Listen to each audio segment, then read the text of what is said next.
Let's jump right into this. John Piper was at the Shepard's conference a little while ago, and he said Christ's love was erotic to the core. That love is not equal to obedience, and that love is not equal to agape. That love is erotic to the core.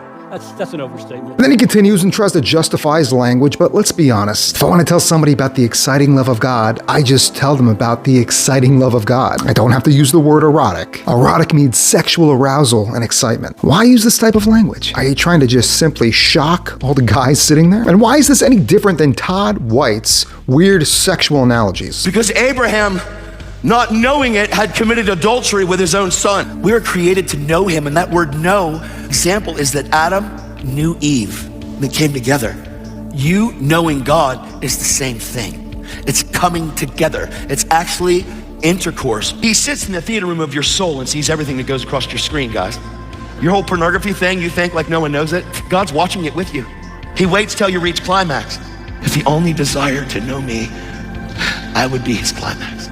There are certain themes and speech that don't need to be mentioned on or off the pulpit. I don't meet with guy friends and talk about my intimate moments with my wife. Secular, non-saved guys do that. They love that locker room talk. As Christians, we should be having different speech that separates us from the world. I made a video about cursing and foul language. Definitely check it out after this. But it doesn't matter if you're a sound teacher that I respect like John Piper or a lost teacher like Todd White. Why do we need to use provocative language to shock and wow the crowd? We know God wants a close relationship with his people. And in heaven, we'll know it and experience it in completion. Our flesh and our spirit are at war with each other. When a person hears sinful desires and lusts, our flesh wants to turn right to it. At times, I fall for it too. I get videos that pop up on my YouTube feed that say something like, ex-stripper finds Jesus, or porn star comes to God. Don't misunderstand me. I am so happy for those men and women who come out of that sex work industry and find hope and redemption and reconciliation with Christ. But when I see those videos pop up on my YouTube feed,